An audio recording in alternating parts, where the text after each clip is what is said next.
Stories from around the corner. And around the country. You're listening to All the Best. Proudly supported by the Art Gallery of New South Wales. You're listening to All the Best from FBI Radio 94.5. I'm Kwame Slusher. Before we get into this week's stories, I'd like to take a moment to acknowledge that I'm recording from stolen Gadigal land and pay my respect to Gadigal elders past and present, and also recognize that the area where FBI Radio is situated, Redfern, has long been a place of storytelling, strength, resistance, and resilience for First Nations communities. We wanted to look at Prismatic Joy as like the many avenues and moods that joy can sit under. And so ultimately it's a radical act and a source of resilience against oppressive forces. We were returning to joy, not as, happiness as an emotion that we feel, but joy as this sort of tool of resistance and a way of organizing. And so that was sort of everything that we were pulling together. Those were the voices of Mariam, Arcilla, and Jazz Money, respectively, co-editors of Debris Magazine's latest issue. This week, we're featuring the stories from issue 5, Prismatic Joy, which is an explosion of color and nuanced storytelling. In this issue, you'll read contributions that examine the fragmentations and resurgences of joy through the themes of like community, ancestral knowledge, everyday moments of banality and levity. So in looking at this issue, Jazz and I were looking at collective joy as being essential for building equitable futures and challenging oppressive powers. One of the contributors for this edition is Matt Chun, who's done this really powerful comic strip discussing parenting as an act that needs joy and tenderness, but also needs to foster anti-imperialism and justice as well. And there's this quote that Matt included in their piece that says, "At an anti-racism conference in Magunjin, Kasan Haj speaks about embracing joy rather than happiness. Joy, he argues, is an augmented state of being. Happiness is merely experienced, but joy is something that must be done." And I think that really captures how we approach this issue.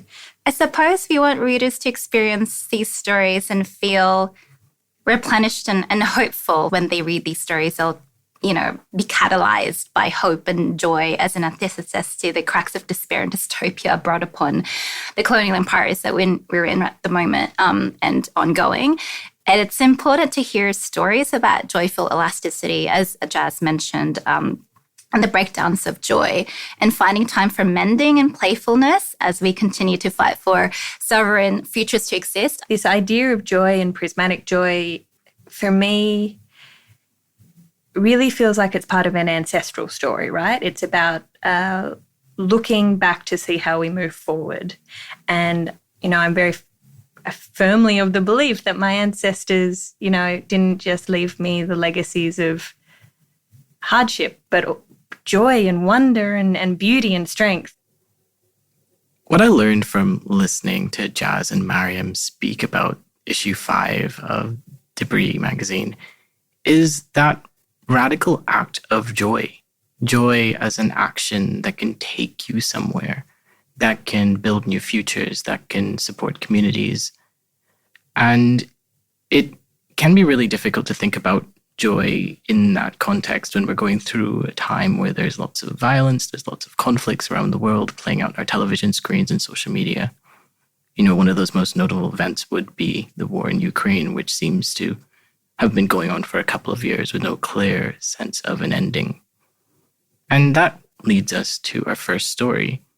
During her trip to Ukraine, Kiera searches for the harmony of tradition and tries to avoid the discordance of fair and air raid sirens.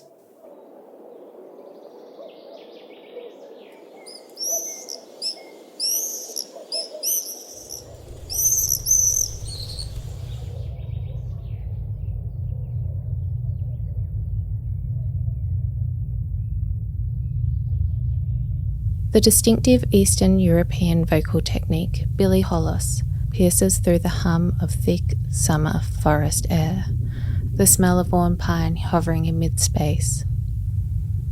I glance down the dirt road ahead of me, leading towards a small village, and see groups of tweens moving about in camouflage fatigues. Everything now has the flavour of war. These kids will spend their whole childhoods marinating in it. War has become familiar. It permeates everything you touch, hear, see, or do. At every meal, with every bite, its bitter flavour fills my mouth, and silent tears are shed when the names of those who are missing from the dinner tables are spoken. When I travelled to Ukraine as a teenager, I was warned not to eat the mushrooms because of the radiation they might contain. I ate them anyway. The earthy flesh of the mushrooms tasted of survival, of resurrection, of a future seasoned with revolution. Orange. Now the taste of war is in every mouthful.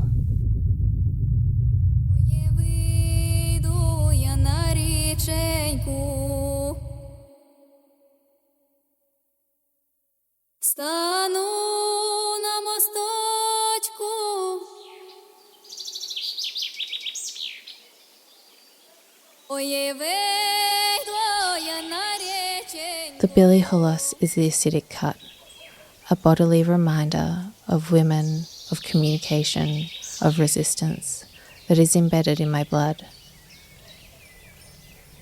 It slices through this fog of war when confusion sets in and it's hard to see what needs protection and how. This voice reminds me. It is this voice that needs to be protected, and at the same time it protects us. Here, on the edge of the forest, a spell is cast.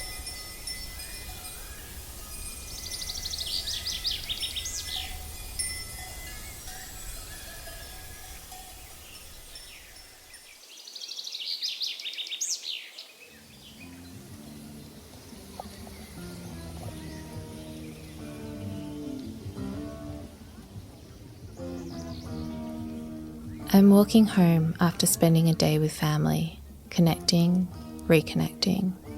I have a ridiculous smile on my face that cannot be moved. It's Sunday afternoon and I walk through Strisky Park back to my accommodation. The park is filled with people enjoying the sunshine and eating ice cream. A man is playing an electric guitar hooked to a small amp. He plays Black Sabbath's War Pigs and sings in broken English. I record the performer on my phone and send the video to my brother.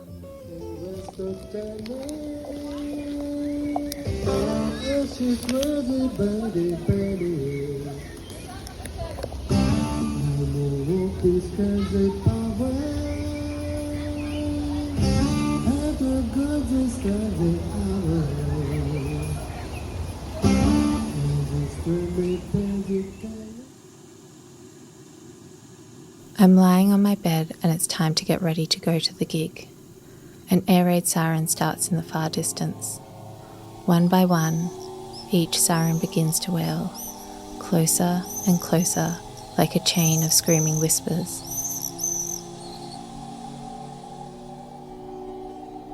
Until Uvaha Provitrina Trevoha, attention, air alert, is announced on the speaker of my room. I check my phone and see it's just a MiG, Soviet-made fighter jet. Upon arriving in Ukraine, I was directed to download phone apps which give additional context to air alerts. A MiG takes approximately 1.5 hours to reach me in Lviv, with plenty of time to lounge around before getting to the bunker, and on this day it was not likely to approach Lviv. If the alert had advised Shaheeds, fighter drones, or a ballistic missile, I would head straight to the bomb shelter with urgency. For now, I continue to get ready to go out. Fuck them, they aren't going to disrupt my night. I've already adopted the Ukrainian attitude of carrying on, living your life fully, as a continual act of defiance. To go to a concert celebrating one's culture is to dance in the face of evil. I'm putting on some makeup when a friend calls. She is already at the concert venue and she says to wait and not come just yet. They have been told to go to the shelter and the concert won't start until after the alarm ends. I continue to get ready. I message another friend to see if he wants to share a ride once this alarm is over. By the time I finish getting ready, the alarm ends and I go downstairs to meet my friends and grab a bolt to the venue. It's a big outdoor venue in an industrial area with some food and alcohol stalls. I meet up with friends, a mix of Ukrainians and foreigners who are brave enough or ignorant enough to be in the country at this time, and we grab a beer. It's currently the hottest part of the evening, just before the sun sets and sends out its final rays of heat, half blinding us. We stand towards the back of the crowd, mainly because I am standing with two Americans and they tower over the Ukrainians in height. But being at the back means I can observe the crowd. There is a huge mix of people, young families, queers holding hands, tweens and kids running around. And right in front of us, there were two off-duty soldiers in uniform.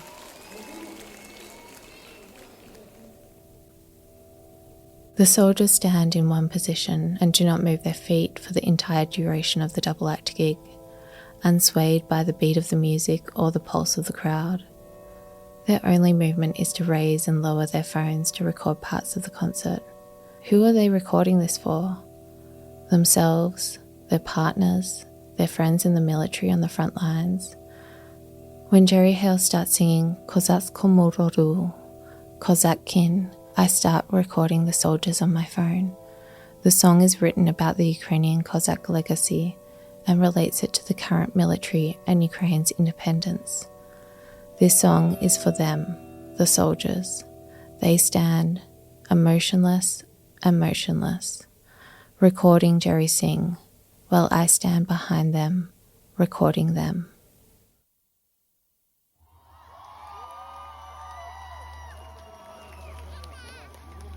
Дякую вам всім. Дякую всім представникам Збройних сил України і всім сім'ям, члени родин, яких сьогодні служать. Я дуже дякую, низько вклоняюся за те, що є можливість сьогодні виконувати ці пісні на цій сцені.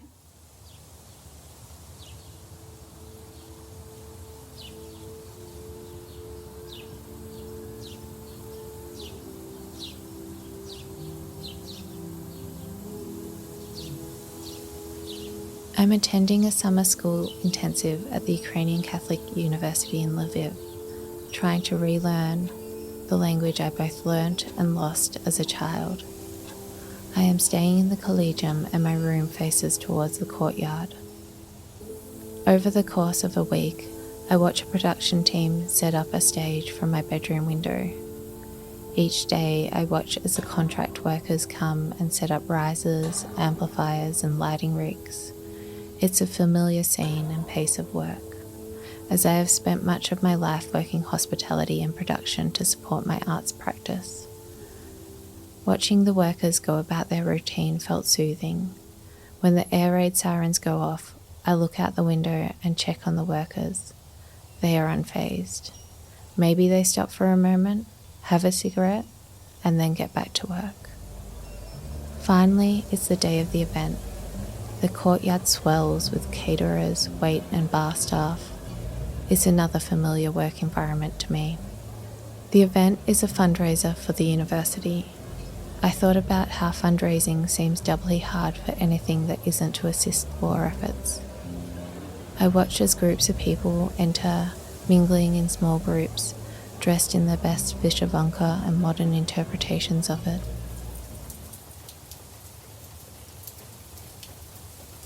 It's early evening when storm clouds crack overhead, a common occurrence during summer in Lviv. I think back to the big summer storms when I was a teenager visiting family in Ukraine for the first time with my mum. Being out in the village, making sure the horses, pigs and cows were back in their stables and sties before the first bolt of lightning lit up the dark grey skies. Now I watch everyone run under the marquee for cover, leaving the wait and bar staff to run around in the rain and collect sodden trays of food and drinks. Loud, generic function music rises from the stage. but the rain gently dampens the sound. I've had a pretty intense week, and I don't really feel like doing anything or socialising this evening. I walk down to the local shops and buy a few cans of beer, copies of Ukrainian Vogue and Elle, and some cheap drugstore nail polish. I come back to my room and sit by the open windows and paint my nails, flick through the magazines and drink beer. It's hot in my room and there is no air conditioning due to energy conservations and rolling blackouts. Ukraine's energy infrastructure is constantly being targeted by Russian missiles, so I have no choice but to keep the windows open. Complaining about a lack of air conditioning seems beyond selfish, when those on the front lines are dealing with temperatures over 40 degrees. My room is filled with music from outside, and stage lights cast pink and purple hues across my walls. One beer in, and the music is a bit more tolerable. Finally, the music stops around 11 p.m. The waitstaff begin gathering empty glasses and tidying the courtyard, and the attendees start to disperse.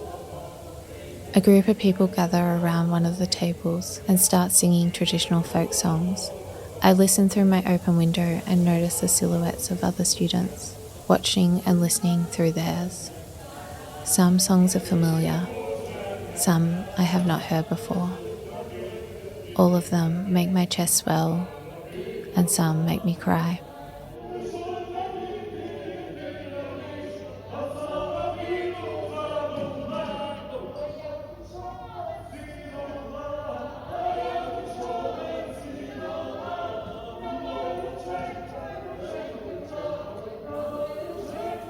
I keep checking the time.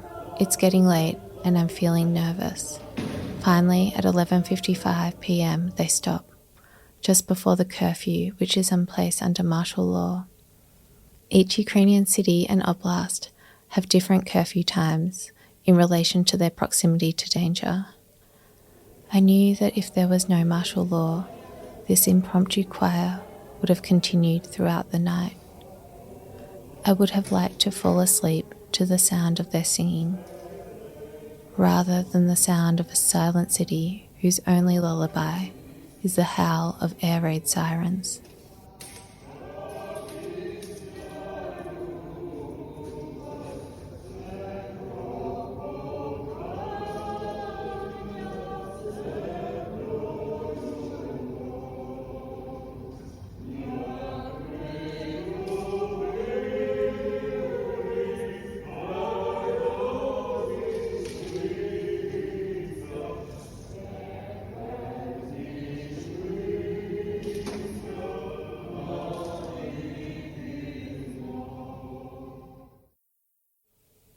Midsummer night, when fern flower blooms, breathes are made and thrown in rivers, fire is jumped, hands sticky with the sap of reeds and grasses, medicine in each, green, plant, cell.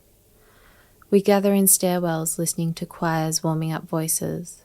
Prayers are recited in the form of song.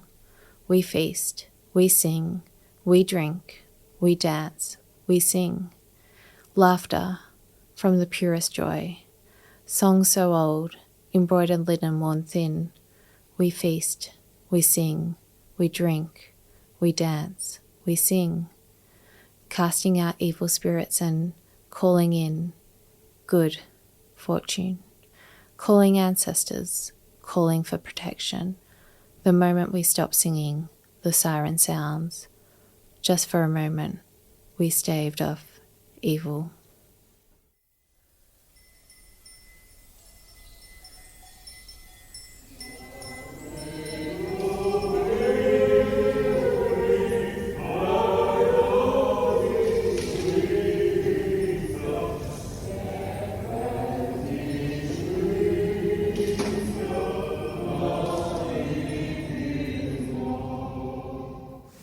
That piece was written and performed by Kiera Brew Kurec. It featured recordings captured by Kiera in Ukraine in 2024, with sound design by Ilana Lucina. In our next story, George's narrative follows Elaine, who finds joy through a prismatic vengeance on pokie machines. Saint Elaine. It was an easy thing to do. 6 months on and she'd never been caught, never been stopped on revisits, never been picked up on CCTV as far as she knew. She was proud of that, thrilled actually. Every time she did it, Elaine's otherwise tired body ignited. It made her feel younger. No, she would go so far as to say it renewed her flesh, her electricity. And there wasn't much at this side of life that did that. Sure, she knew women her age who injected things and cut away bits and compressed others so that they looked younger, but that almost went hand in hand with a shriveling soul. And here she was, having unlocked the true magic to renewal, a simple feeling, a waning one that just needed to be recharged. See, the problem is the way that feeling is sparked changes over the years and people lose sight. For example, sex used to feel good, but even the thought of it now pressed Elaine into the ground. Her neighbour, Norma, lived her whole life for the television, yet last year she flung the thing out of the living room window and has not replaced it since. And yes, Norma now finds her happiness in chain smoking, but at least she found it. In a way, Elaine's gratification was for a long while tied to the blast of machines, albeit very differently. When a feature rang, when a free spin whirled, when a bet paid off, when a sweet payout ticket worth $80, $300, $700, and once $10,000 rolled out. And in that way, her absolute depletion was tied to the machines too. When the screen asked for credit, when the animation and sounds dialed down, when she had to shove a pack of minced meat into her handbag at Coles, when her car sat in the driveway drained of petrol. How it had all changed so suddenly the other month, and by pure accident. She had tripped while walking to her favourite machine at Ashfield RSL, the freshly poured scotch and coke in her hand, arcing through the dazzle, releasing its content all over the screen. The dashboard, the thirsty slots of the Lucky Cat machine. The glass tumbling across the blue and gold carpet. As always with this type of accident, she was fascinated by how much liquid was in a regular glass once you saw it flatten out over the world. There wasn't much to do about the mishap really, and no one seemed to notice, so Elaine sat at her favourite machine and fed it $50. Tap, tap, tap, she tapped away, losing $30 in 3 minutes, gaining $20 in 2 minutes, all the while glancing over at the sodden Lucky Cat. When she had only $10 credit, Elaine hit the collect button and gave the screen the finger in the Arab way, which she believed was the superior and more emphatic way. As she passed the wet machine on the way to the toilet, the image of the screen crackled, the sound warped, and the whole thing shut down. She could have sworn that the lights overhead flickered too. Elaine clutched her bag tighter at her side, spun around to see who was watching. Still no one. And then she made her way to a toilet cubicle where she proceeded to stress vigorously about being made to pay for the damages. But stress for her was only a very vigorous 5-minute affair because her life has always been so stressful, which meant that she couldn't afford to stress any longer or she would have laid in a grave a long time ago. Elaine had absent-mindedly crumpled the $10 payout ticket in her hand as she sat on the toilet seat. This tiny paper ball, this thing that she could flush away in the toilet, never to be seen again, was flour and spinach and cortisone and petrol and gifts for her grandchildren. It was a prison and it was a liberty. She didn't dare picture how many of these paper balls she had flushed away since her husband died, since she arrived in Australia. As she unfurled the ticket, a calm she had only ever experienced during childbirth overcame her. And that calm pushed everything in her mind's eye aside so that she could see purely, clearly, joyfully what she had to do. A tantalizingly bright instruction at the bottom of a dark well. She broke out into such raucous laughter that it felt like she was falling. Her sound was like a kaleidoscope, refracting and multiplying in the hard room. Every week since that cubicle moment, Elaine had chosen a machine at an RSL or VIP lounge or pub or gaming room. There was no shortage of them in desperate Sydney that her Toyota Corolla couldn't take her to. She had gone as far west as Rouse Hill and as inner city as Surrey Hills. She decided to avoid the casino for its likely sniper-led surveillance. Every week she chose a machine arbitrarily, and every week she poured a scotch and coke into its openings. sometimes dramatically with a feigned fall, and sometimes she sat at the machine, pretended to play with it, fed it small sips until it burped and coughed and fell asleep. Sometimes it would only take half a glass. Sometimes it would take 2 full drinks. Often she wore a loose scarf over her hair that would obscure her face too. Other times she wore her daughter's wildly large Diamante-encrusted hand-me-up sunglasses. Whatever the case, what Elaine didn't disguise was the profound ecstasy that overcame her every time she downed a machine. It was as though she was siphoning the voltage away from the berserking computer and into her limbs, her bones, her heart. She had felt that type of rush a few times before, once being in 1979 when her husband pushed her off the rocks and into the water at Guatemala. She would never have jumped on her own, could never have jumped on her own. And look at her now, with enough electricity pulsing through her to power the whole of Punchbowl. On top of that, she was saving money. Surely she was saving someone else's money too, while making the right, wrong people pay. She had asked her grandson to search on the internet how much a machine costs. Up to $40,000, he reported. By her rough calculations, she had destroyed almost $1 million worth. She pictured herself in paintings, a saint, in one hand a Scotch and Coke, the other in a fist on her heart, a poker machine smoking in the background, her face, behind the sparkly sunglasses, flooded with light from above.